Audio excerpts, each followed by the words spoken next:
Buenas tardes, un saludo a los que os incorporáis y a las que os incorporáis nuevo. Ha habido aquí un cambio, gente que nos acompaña a lo largo de la mañana y por razones de trabajo pues ahora está. Y os saludo a los que habéis trabajado por la mañana y os habéis quedado aquí ahora por la tarde. Antes de dar paso a la mesa de debate de los partidos políticos, quiere saludarnos, dirigirse a vosotros la compañera Cristina Bermejo. Ella es la secretaria general del sector estatal de medios de comunicación, artes, cultura y deportes de Comisiones Obreras, de la Federación de Servicios de la Ciudadanía.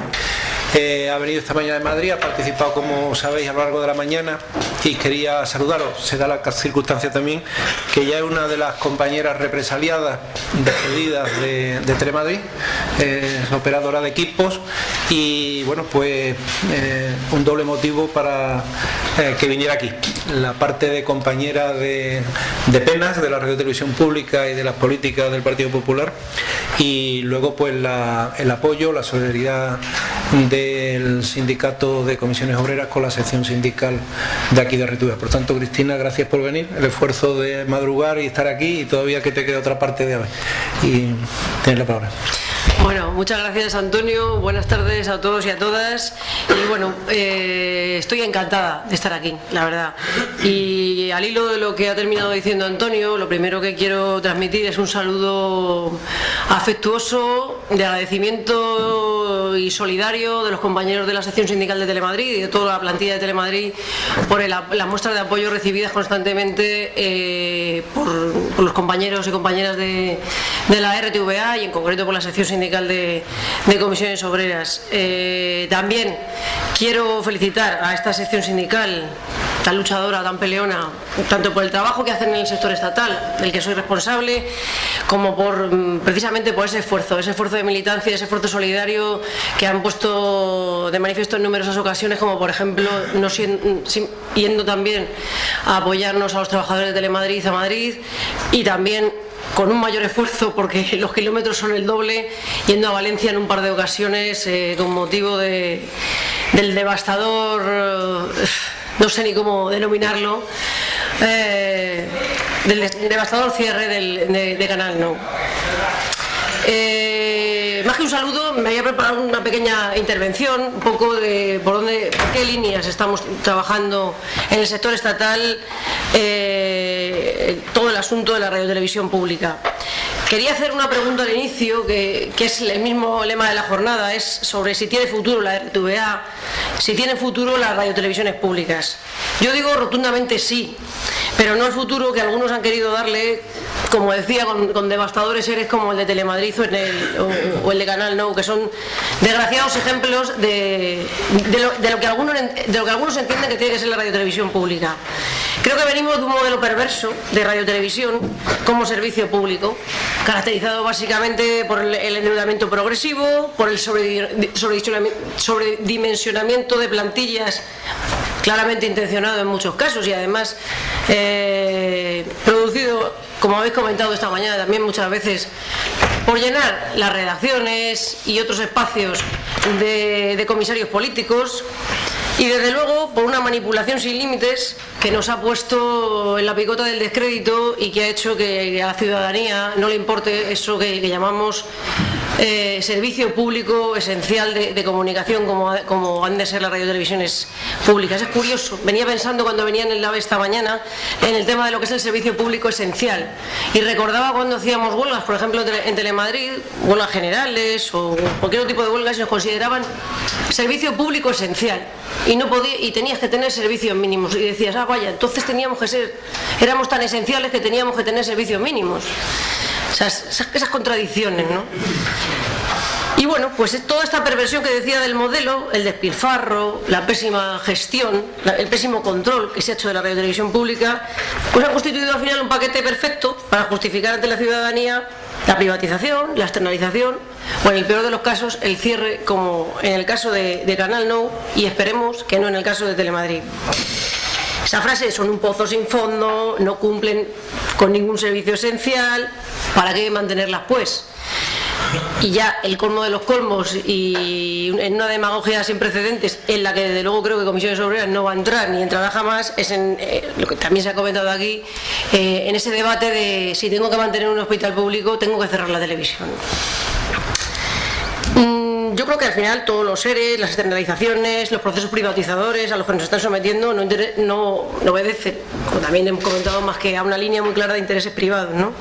A la caza de un gran bocado audiovisual que existe y que sigue siendo además una industria en auge con un gran potencial. También se ha comentado aquí, ¿no? Estoy haciendo un poco casi repaso de lo que se ha hablado esta mañana. Me gustaría centrarme un poco en qué modelo de radiotelevisión pública estamos proponiendo desde Comisiones Obreras. Pues al final el modelo que hemos estado describiendo a lo largo de la jornada de hoy, no tenemos realmente una postura diferente, ¿no? Porque también RTVA es Comisiones Obreras en una gran parte, ya lo he dicho al principio. Aquí hay una sección sindical muy potente, hay una base afiliativa muy potente que describe ese modelo, que habéis descrito ese modelo esta mañana, ¿no? Es un modelo que, como decía el compañero Miguel en la última mesa, es ese modelo que yo creo que es desprivatizado, ¿no?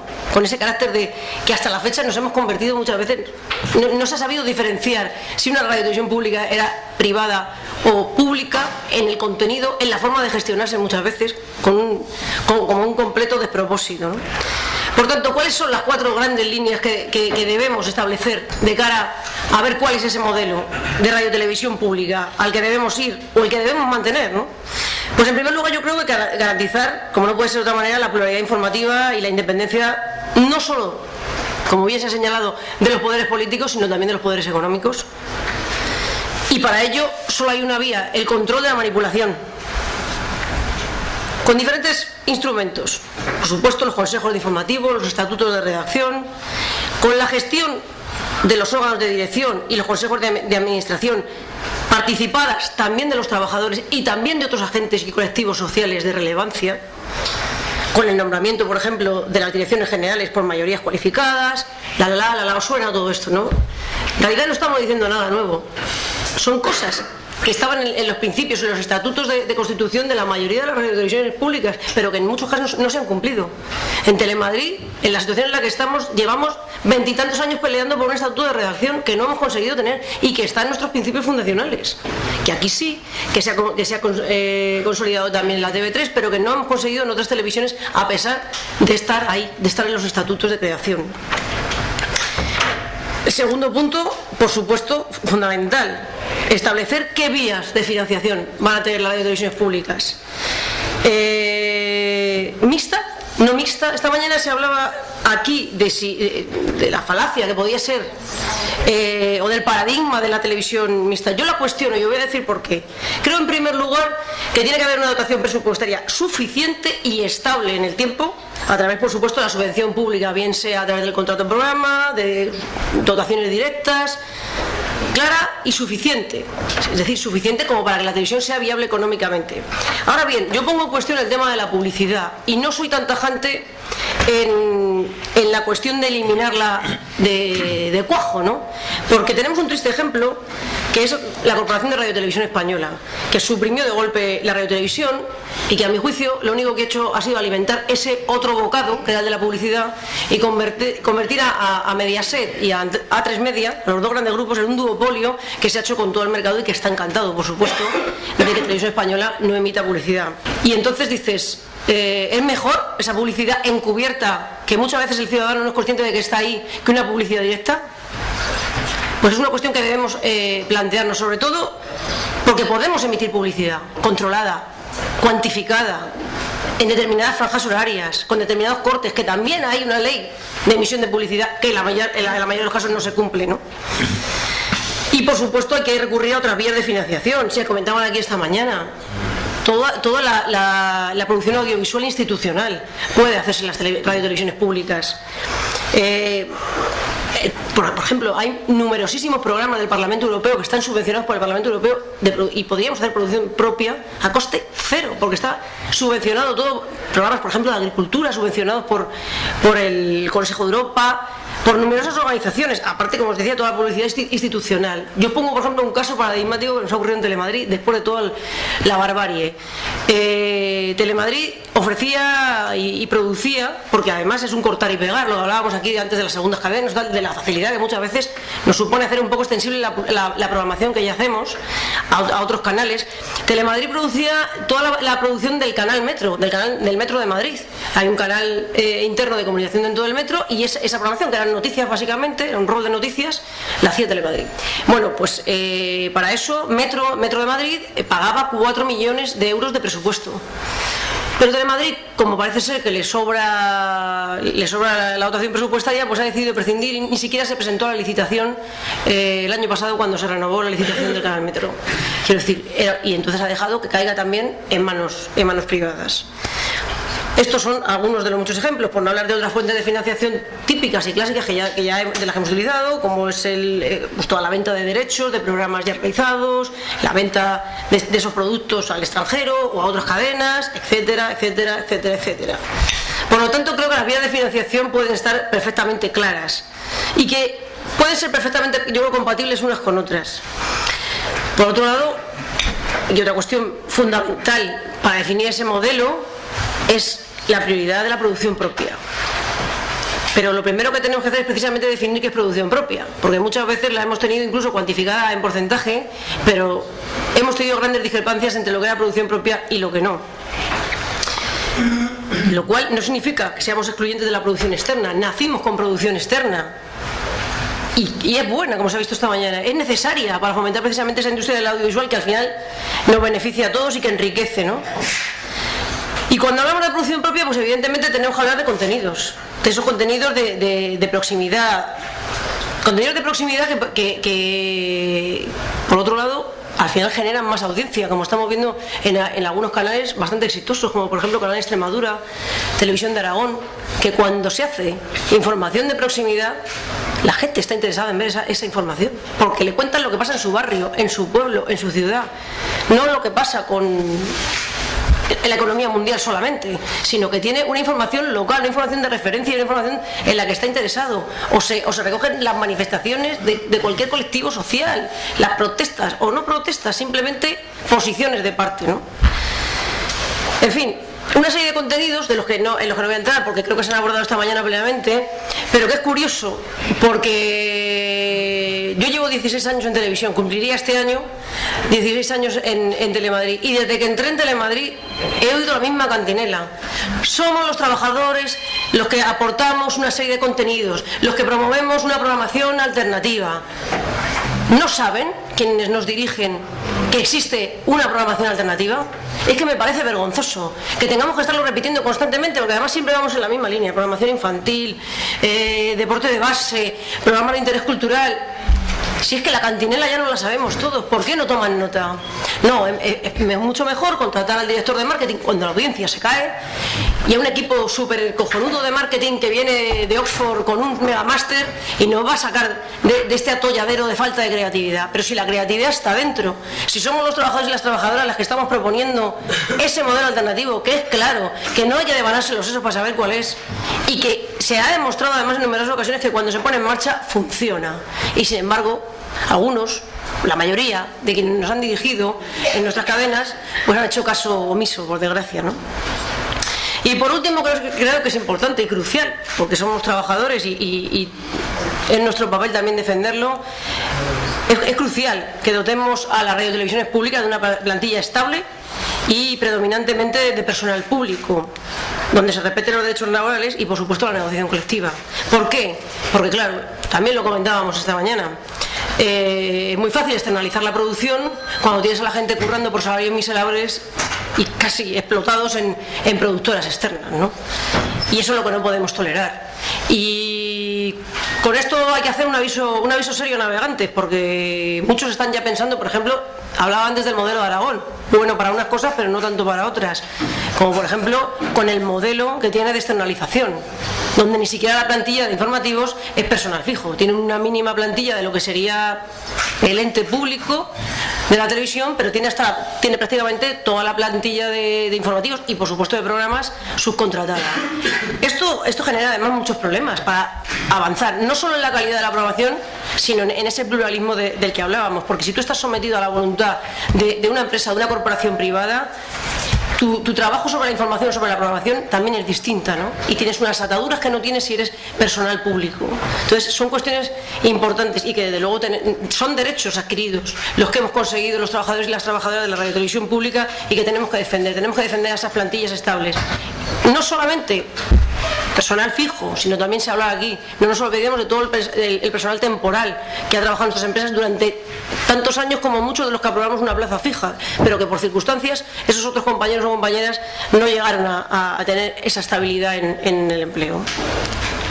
Por lo tanto, como digo, estos 4 puntos fundamentales para ir un poco esbozando lo que tiene que ser, lo que creemos desde Comisiones Obreras que tiene que ser un modelo de radiotelevisión pública. Y por último, quiero, de cara a la mesa que viene después, lanzar un mensaje a los grupos políticos. Básicamente les quiero poner encima de la mesa 3 cuestiones. Primero, que me parece crucial, y perdonadme que hable más en ámbito estatal que centrándome aquí, porque creo que no voy a hablar yo de RTVA cuando estáis aquí vosotros, que la conocéis mejor que nadie y que además habéis hablado ya largo y profundo. Me gustaría hacer una exposición un poco más global de lo que está pasando en todo el territorio. Como decía, me gustaría que los grupos políticos adoptaran una posición clara y coherente en todos los parlamentos autonómicos y también en el Gobierno central respecto a la radiotelevisión pública. Porque aquí, según estemos en un lado o en otro de la mesa, en cada comunidad, en el Gobierno central, en la oposición o en el Gobierno, tenemos una posición. Y tengo ganas de oír de verdad qué modelo de radiotelevisión pública quieren los partidos políticos. De algunos, de los minoritarios más o menos lo tengo claro, pero de los 2 partidos mayoritarios, por desgracia, no lo tengo tan claro. Lanzarles también la idea de que es necesario y fundamental que consensúen el modelo, porque estamos dispuestos a hablar con los trabajadores, con la representación sindical. Vamos a tener discrepancias, lógicamente, vamos a tener discrepancias en el modelo, pero estamos dispuestos a hablar. Les pido también que acaten las decisiones judiciales, bien sea por cuestiones dramáticas, como son los casos de Canal Nou, que incumplen, porque han incumplido. Para mí es un incumplimiento flagrante de una sentencia judicial que declaraba nulo el ERE, o el Telemadrid, que está todavía por dilucidarse. Pero una decisión judicial que puede ser eso, el conflicto sobre cierre o no cierre, sobre un ERE bien hecho o no bien hecho, o sobre un convenio colectivo, me da lo mismo, que acaten las decisiones judiciales. Y por último, que negocien, que no impongan, que dejen ya de amenazarnos. Y digo amenazarnos porque, claro, en RTVA todavía os podrán decir aquello de: hombre, que está lloviendo mucho fuera, mirar cómo están los del Levante y los del centro. Así que, ¿qué convenio? ¿Qué me estáis hablando? Basta ya de amenazas. No es ese el camino que queremos. No queremos el camino, queremos negociar la ley audiovisual autonómica y revertir la estatal, que es la que en tanto año yo creo que nos ha venido haciendo, también lo hemos comentado. Queremos negociar nuestros convenios y mantener nuestros convenios. No queremos un escenario de conflictividad. El otro día, como sabréis, los compañeros de TV3 tuvieron una protesta sonada en la cadena por la pérdida del convenio. Si hay que tocar las palmas, las tocamos y las sabemos tocar mejor que nadie. Pero ese es el escenario que quieren nuestros políticos. Yo creo y defiendo desde Comisiones Obreras que fundamentalmente queremos negociar, queremos salidas negociadas, no queremos el conflicto porque no nos lleva a buen camino a nadie, ni a esa parte ni a esta. Y por tanto, les interpelo a que por favor se sienten y negocien hasta la extenuación, pero salgamos con acuerdos negociados y no bajo la presión y la amenaza. Y ya por último, para terminar, quería hacer una reflexión en 3 preguntas. ¿Cuánto cuesta el derecho a la información? ¿Tiene precio la construcción del pensamiento crítico para la ciudadanía? ¿Cuánto vale nuestra democracia? Creo que es necesario una radiotelevisión pública de calidad, de servicio público y de respeto al derecho de los ciudadanos a la información y al derecho de los trabajadores a unas condiciones laborales dignas. Gracias.